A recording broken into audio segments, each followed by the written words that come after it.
pessoal?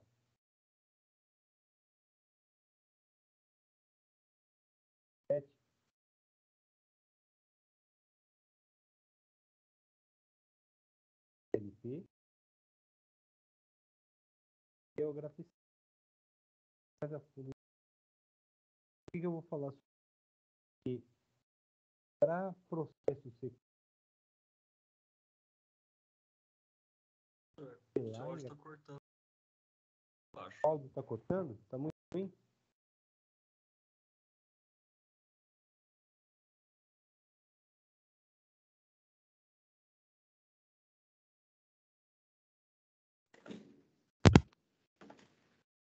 E agora, está melhor? O áudio ficou melhor? Beleza. Então, pessoal, eu vou falar com vocês, eu vou mostrar para vocês justamente essa linguagem de CLP, chamada Graph7.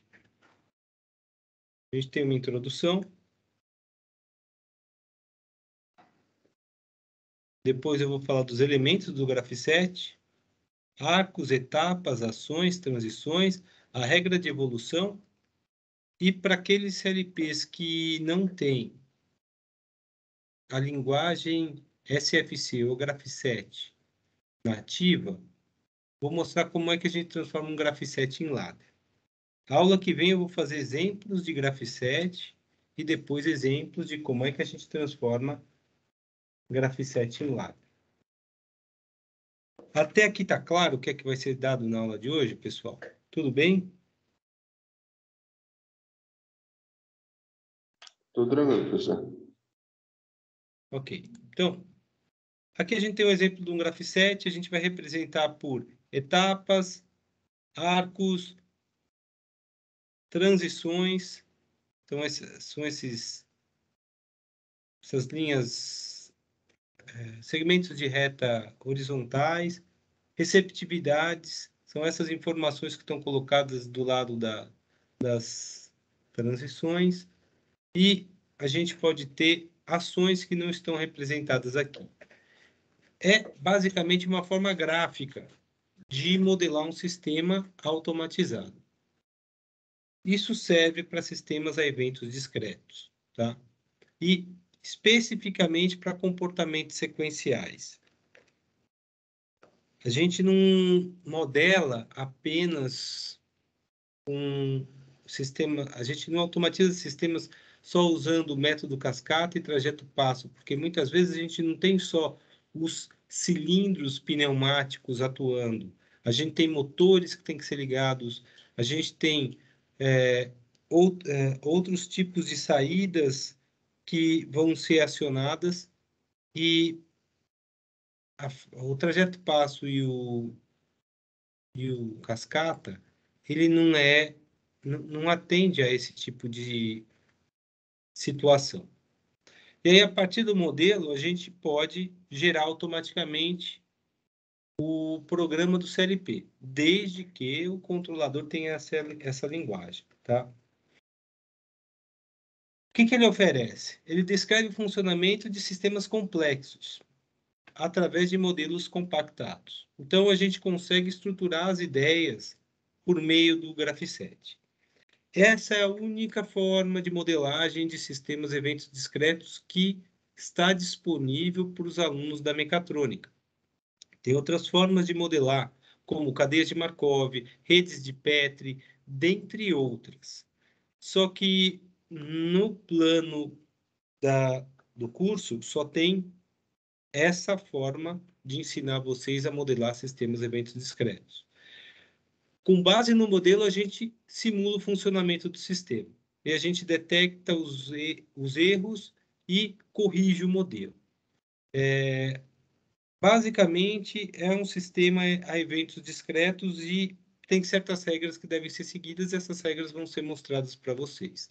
Tem uma parte estática, que foi tudo que eu falei até agora, estados, arcos, transições, receptividade e ações, e tem uma parte dinâmica, que é qual é a etapa ativa, conhecida como token. A gente vai ver isso ao longo dessa apresentação. E a partir do modelo, a gente pode gerar o programa do CLP, caso o CLP suporte essa linguagem. Se não for o caso, a gente transforma o Graph7 em Ladder, porque Ladder é uma linguagem que a grande maioria dos CLPs trabalha.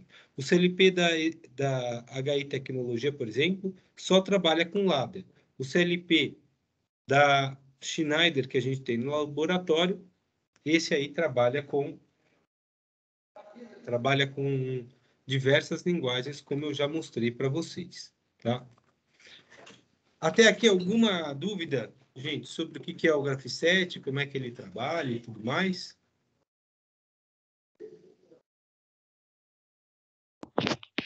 Tranquilo, professor.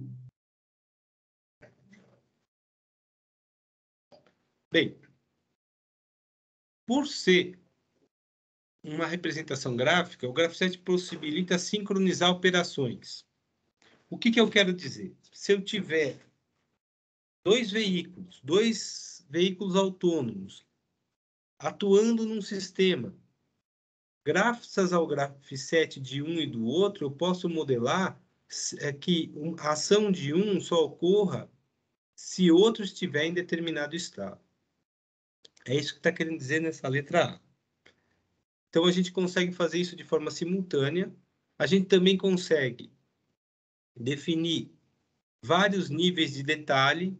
O Graph7, um estado pode ser visto como um macroestado e dentro dele ter outros estados embutidos. A gente não vai simular assim os CLPs, nem vamos ter exemplos de macroestados e macrotransições aqui, mas é possível fazer isso.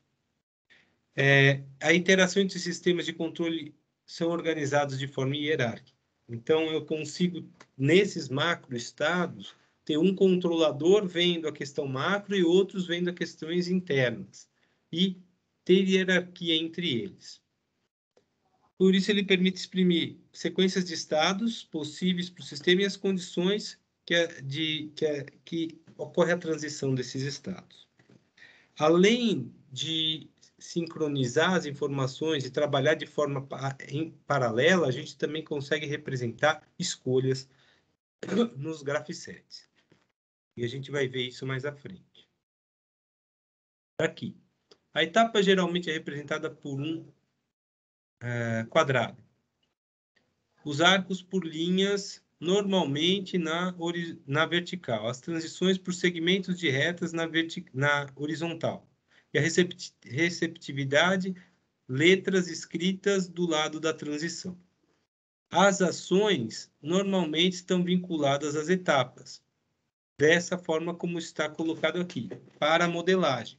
Eu mostrei para vocês o software, a programação de uma ação, desculpa, um Graph7 na linguagem do CLP da Schneider, o M340, e a gente não representa a ação dessa forma. Eu tenho que clicar 2 vezes na etapa e identificar que ação vai ser executada quando essa etapa estiver ativa.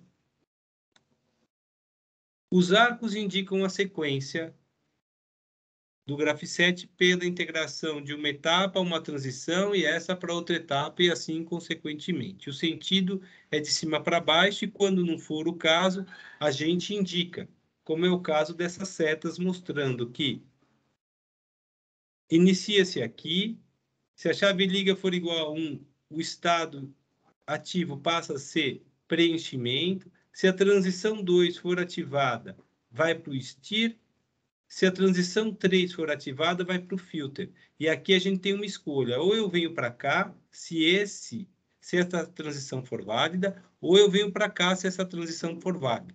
Eu tenho que ter um intertravamento para que ambas as transições não sejam habilitadas ao mesmo tempo. Por isso está escrito transição aqui. Terminadas essas etapas, essa etapa só vai sair quando a transição 4 for válida. E essa de filtragem quando a transição 5 for válida. Vai para a parte do dreno. Se a chave liga-desliga estiver em 0, para, senão ela volta aqui para cima. Como se estivesse fazendo um processo. Aqui, por exemplo, a gente poderia preencher, fazer o stir, drenar, voltar para preencher, filtrar, drenar e parar. Esse Graph7 mostra todas essas sequências de uma maneira bem mais enxuta do que se eu colocasse tudo isso de forma uma etapa seguindo a outra. Aqui eu também posso fazer 2 filtragens, ou ficar invertendo uma e outra e contando isso aqui 4, 5 vezes até parar.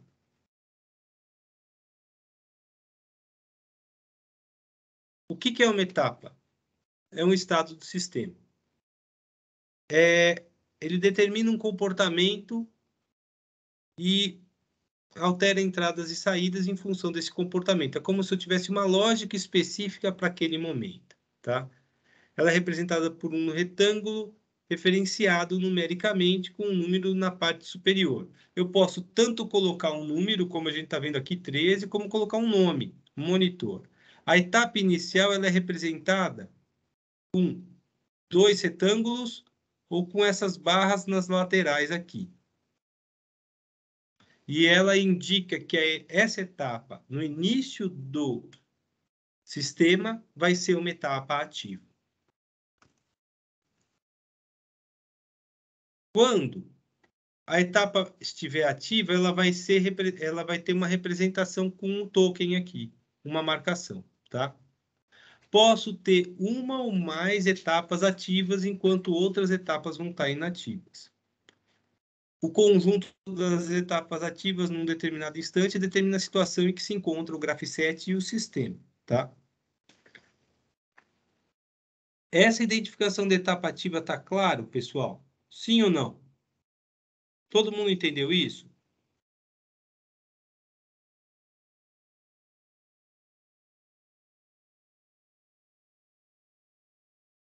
Tem alguém acordado assistindo a aula, pessoal?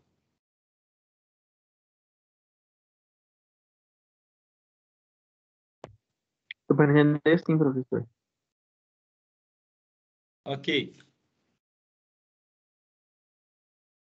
Para cada etapa, fixam as ações a efetuar. A gente está vendo, do lado dessa etapa 15, uma linha ligada a um outro retângulo onde está escrito avanço. Isso é a ação vinculada à etapa.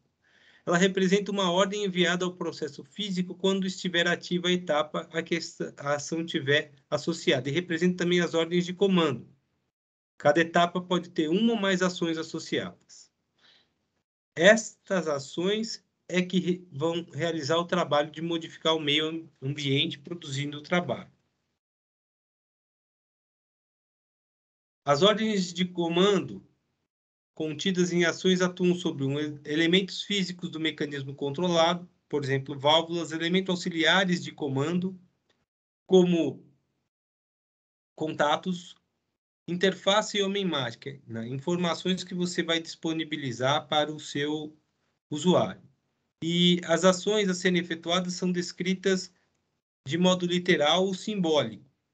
De modo literal, aqui, essa etapa 26 tem a seguinte ação: abrir a válvula V3, ligar o motor M1, acionar a eletroválvula EV6, ligar o temporizador T6, apagar o sinalizador L12, pré-seccionar para 14 o contador C1 e decrementar o contador C2.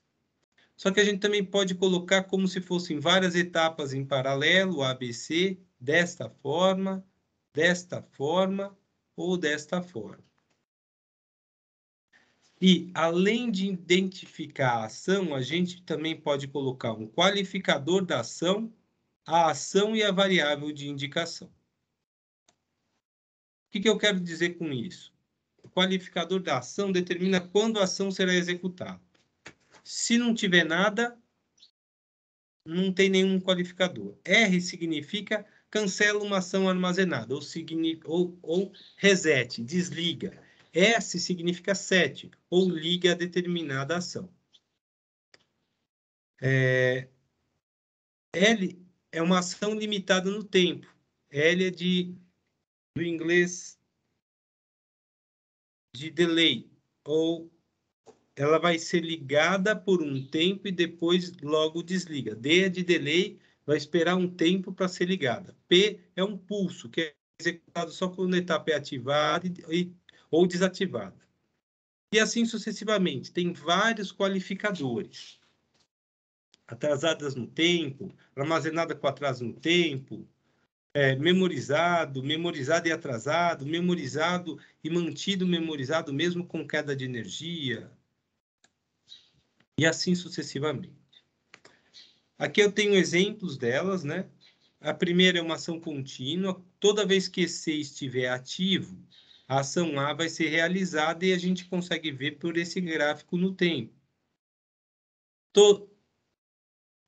Aqui é a mesma coisa, é o mesmo desenho. O E2 aqui está mostrando que existe um delay de 3 segundos para a ação X. Toda vez que a etapa, não seria E3 aqui, seria E2 estiver ativo. Então, E2 ficou ativa, 3 segundos depois, X atua. O L significa que vai ser ligado por 3 segundos. E3 foi acionado, o X funciona por 3 segundos e desliga. Então, uma ação é dita armazenada quando continua após a desativação do estado, até que um qualificador R seja encontrado.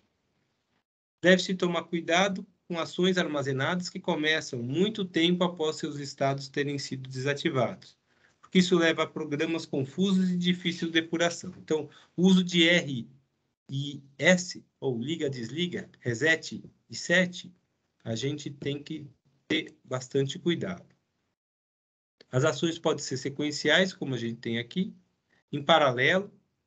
Quando essa transição aqui embaixo de zero dispara, tanto E1 fica ativo quanto E4 fica ativo. Para que essa transição aqui de baixo possa ser disparada, a estação ativa tem que sair de E1 e ir para E2, de E2 e ir para E3, para que ambas, E3 e E4, estejam ativas, para que essa transição possa ser disparada e aí entre em E5. Então, isso aqui mostra que E1, E2 e E3 ocorrem em paralelo com E4. E a gente também tem escolhas, onde E0 ou vai para E1, se essa transição disparar, ou vai para E2, se essa outra transição aqui disparar. E a gente consegue fazer um mix dessas três coisas. Vocês podem ver que aqui a gente tem um sistema sequencial e aqui não, uma única etapa, de forma paralela. Eu poderia colocar uma escolha aqui dentro, e assim sucessivamente. Por isso que o Graph7 ele é muito flexível em representar as características do sistema. Por essas questões de sincronização, a sincronização tem a ver com as transições, paralelismo e representação de escolhas. Alguma pergunta, pessoal? Tá claro isso aqui?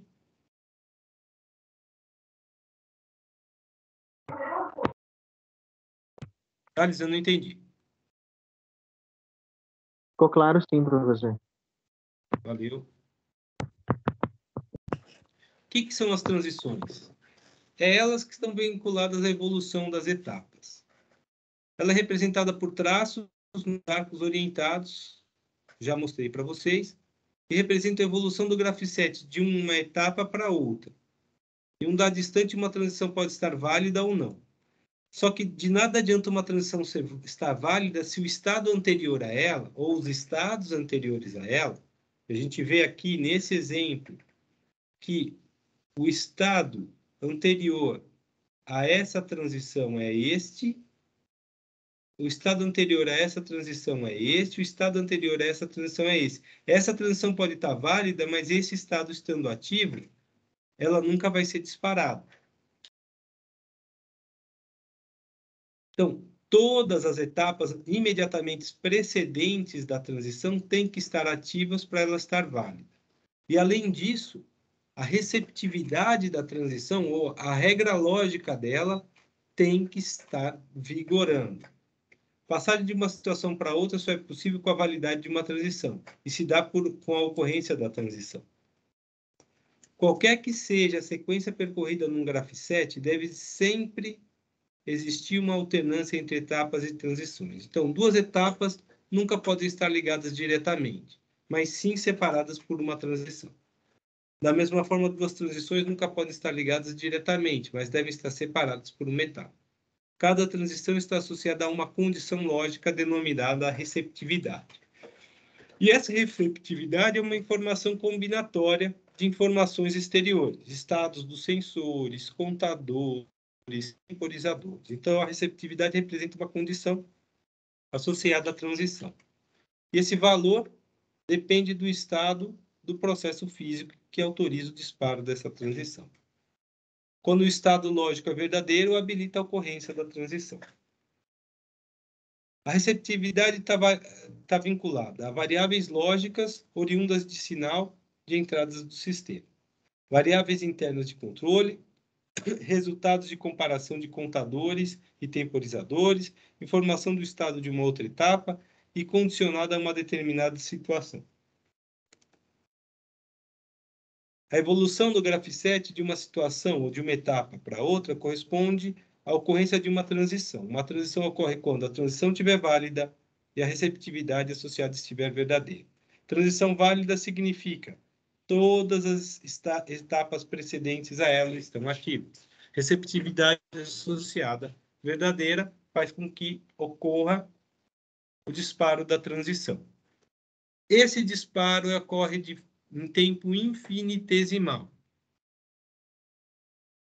Na ocorrência da transição, ocorre a desativação de todas as etapas precedentes e a ativação de todas as etapas seguintes. Tem uma particularidade: se uma mesma etapa estiver em condições de ser simultaneamente ativada e desativada, ela permanece ativa. Quais são as regras de evolução? Como já dito, duas etapas não podem ser diretamente ligadas. Tem que ser separadas por transição. Duas transições nunca podem estar diretamente ligadas, tem que estar separadas por uma etapa. Se uma transição a partir de uma etapa leva a duas ou mais etapas, estas etapas iniciam sequências simultâneas. Isso significa sincronização. E essas sequências continuam independentemente. Quando estiver projetando um SFC, o tempo para realizar uma transição, desativar etapas anteriores e ativar etapas posteriores é considerado nulo. Quando mais do que uma condição de transição é verdadeira ao mesmo tempo, o tempo de ativação e desativação das etapas associadas deve ser considerado nulo. O projetista não deve considerar as diferenças de tempo de transições simultâneas. E a condição de transição de uma etapa não é avaliada até que todo o comportamento resultante da etapa ativa tenha se propagado através da unidade de organização de programa. Então, a condição da transição não é validada enquanto tiver que executar ações na etapa ativa. Falei que nem todos os CLPs têm a linguagem ladder, a linguagem Graph7. Como é que a gente transforma um modelo em Graph7 em ladder? Bem, quando a gente for transformar Graph7 em ladder, pessoal, primeiro a gente vai representar no Graph7 as transições, com a receptividade aqui e as etapas anteriores sendo representadas aqui, ligando os relés vinculados às transições. Depois a gente representa as etapas. A etapa, ela vai ter uma lógica de ligar e desligar. A transição anterior liga, a transição posterior desliga e a própria etapa mantém ela ligada.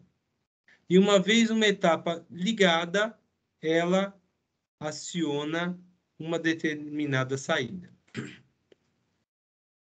Então, primeiro a gente representa no Graph7 as transições, no ladder as transições, depois as etapas e, por fim, as ações. Então, para transformar o Graph7 em diagrama ladder, é preciso criar inicialmente as tabelas de relacionamento entre sensores e entradas do CLP, transições e memórias internas do CLP, etapas e memórias internas do CLP e as ações com as saídas do CLP. E aí a gente vai desenhar o Graph7 com a nomenclatura do CLP, para facilitar a gente transformar o Graph7 em ladder. A partir do novo Graph7, a gente monta o diagrama ladder das transições. Como eu falei, começa com as transições. Olha aqui, eu tenho essa transição aqui. Tem como receptividade botão de partida. A etapa anterior é a etapa inicial. Chamo a etapa inicial de relé 10. Chamo a transição de relé 0. E chamo o botão de partida como I0, entrada digital 0. Ligo ele na entrada digital 0.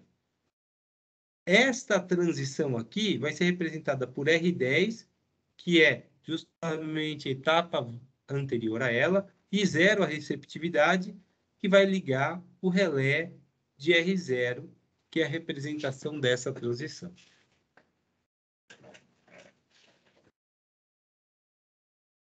Basicamente, é assim que a gente transforma cada transição em ladder. Feito todas essas, a gente vai transformar as etapas em ladder. Então, a gente faz primeiro as transições, dá um espaço, coloca todas as ativações das etapas, na sequência que as etapas apresentam. Então, eu tenho uma etapa intermediária aqui, com duas transições. Chamo essa transição anterior de R2 e a posterior de R3. E chamo a etapa intermediária de R12. Ó, R2 liga R12, R12 mantém ele ligado e R13 desliga. Por isso a gente está usando essa lógica de selo no diagrama ladder. E a gente está usando o contato da própria etapa para mantê-la ativa. A etapa inicial é aquela que tem que estar ativa no início do programa. Assim, deve-se acrescentar uma linha no diagrama de contato que avalie se todas as etapas estão inativas e, caso afirmativo, ativa a etapa inicial. As ações, tenho aqui uma etapa intermediária, abre válvula. Toda vez que R12 for verdadeiro, eu aciono o 0, que é onde está a saída dessa abertura da válvula. Então, R2, um contato, aciona O2. Então, esse é o Graph7 original, esse é o Graph7 modificado com as entradas e saídas do CLP, e esse é o ladder correspondente. Para a aula que vem, eu quero que vocês montem o ladder referente ao Graph7 ao lado, tá? A gente tem etapa inicial E0, transição inicial tem a receptividade T1, vai para o estado E1, onde liga a saída D, tá vendo a saída D aqui. Depois, transição T2, vai para o estado E2, transição com receptividade T3, vai para o estado T3, transição com receptividade T4, vai para o estado E4, onde a gente reseta a saída D, e T5 volta para E0. Alguma dúvida sobre o que foi passado aqui, pessoal?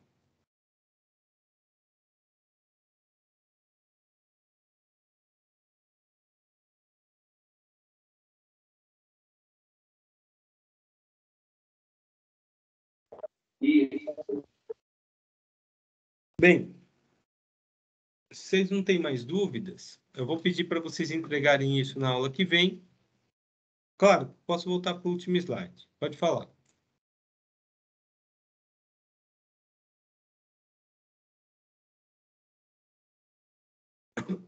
A pergunta, Zé Divino, fala aí.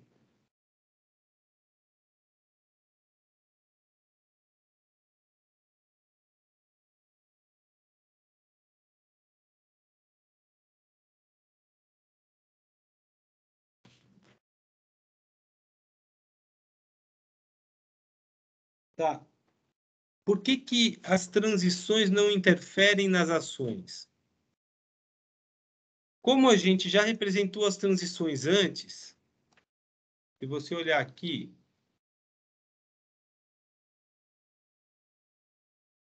as transições estão representadas. Aqui temos as transições. O que liga as transições são as etapas anteriores e a receptividade. Depois a gente representa as etapas. As transições ligam e desligam as etapas. Quando a gente chega nas ações, toda vez que uma ação, que uma etapa estiver válida, ela valida a sua ação. Então, R2 e R3 não entra na parte da representação em ladder do Graph7, porque já foi representado anteriormente. Mas eu não sei se isso ficou claro para você.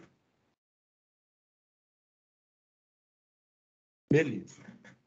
Mais alguma pergunta?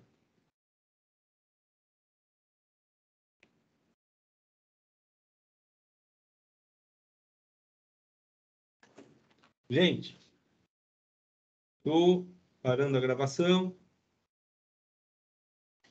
O slide já está disponível, sim. Vou parar essa apresentação aqui. Eu abri isso no próprio canal Graph7 e está aqui o material sobre Graph7. Da mesma forma, aqui está o material do CLP, aqui está o material de introdução à automação industrial. Vou colocar aqui no geral essa apresentação que foi feita, que já foi gravada. Vocês têm um exercício para fazer para a semana que vem. E semana que vem a gente vai fazer exercícios de Graph7. Modelagem de Graph7, transformar Graph7 em ladder. É isso que a gente vai fazer. Basicamente, eu já passei a matéria do segundo questionário. Eu acho que a gente tem 3, não são?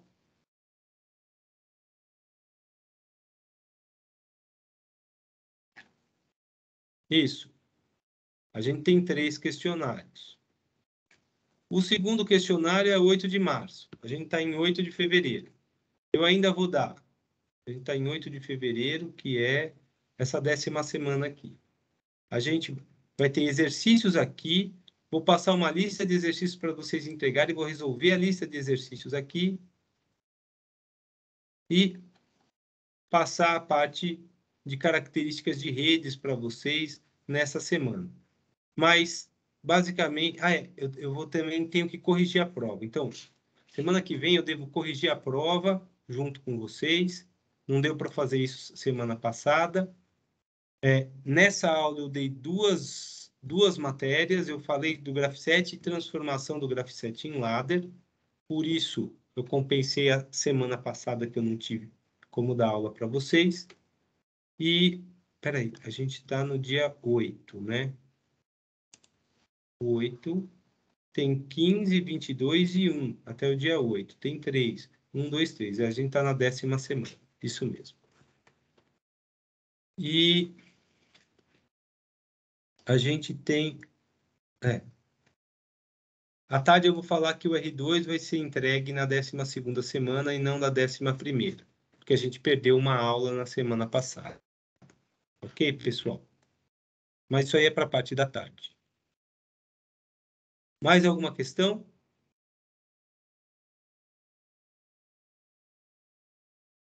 Beleza, gente. Então, agradeço a presença de todos aí.